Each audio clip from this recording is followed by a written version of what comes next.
মহানবী হজরত মুহাম্মদ সাল্লাল্লাহু আলাইহি সাল্লাম মক্কা থেকে যে পথে মদিনায় হিজরত করেছিলেন সেই ঐতিহাসিক গমন পথটি ফের নির্মাণ করতে যাচ্ছে সৌদি আরব। নবীর কদম নামে প্রকল্পটিতে মক্কা মদিনাকে সংযুক্ত করতে ৪৭০ কিলোমিটার পথ তৈরি করা হবে। মদিনা নগরীর উত্তর দিকে উহুদ পর্বতের কাছে এ প্রকল্পের উদ্বোধন করেন মদিনার আমির প্রিন্স সালমান বিন সুলতান। গালফ নিউজের প্রতিবেদন বলছে, নবীর কদম প্রকল্পে মক্কাকে মদিনার সঙ্গে সংযুক্ত করা ৪৭০ কিলোমিটার একটি পথ রয়েছে। এর মধ্যে ৩০৫ কিলোমিটার পথ হেঁটে যাওয়া যাবে।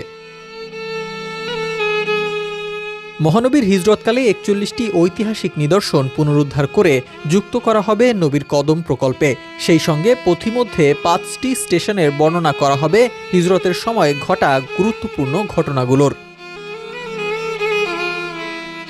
ইসলামের ইতিহাসে অত্যন্ত গুরুত্বপূর্ণ এই অধ্যায়টির বিষয়ে দর্শনার্থীদের বিস্তারিত জানাতে একটি হিজরত জাদুঘর নির্মাণেরও পরিকল্পনা করছে সৌদি সরকার। পথের ৮টি স্টেশনে দর্শনার্থীদের হিজরত সময়কালে মহানবীর পরিশ্রম, সাধনা, ইসলামের প্রতি নিবিড় নিবেদনের অনুভূতি দেওয়ার চেষ্টা করবে।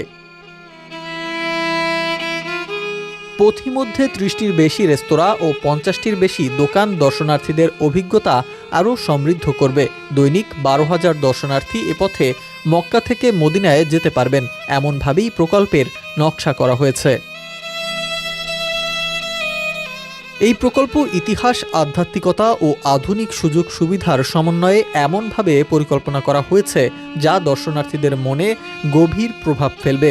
ঐতিহাসিকভাবে ইসলাম ধর্মের অনুসারীদের জন্য হিজরতের গুরুত্ব অপরিসীম। আর তাই এই প্রকল্পকে নির্ভুল ও ঘটনাবলীর সত্যতা নিশ্চিত করতে সাহায্য নেওয়া হয়েছে ইসলামের ইতিহাস সংরক্ষণে নিয়োজিত প্রতিষ্ঠান ও সৌদি বেসরকারি প্রতিষ্ঠানগুলোর। চলতি বছরের নভেম্বরের আনুষ্ঠানিক উদ্বোধনের পর এটি টানা ৬ মাস দর্শনার্থীদের জন্য খোলা থাকবে।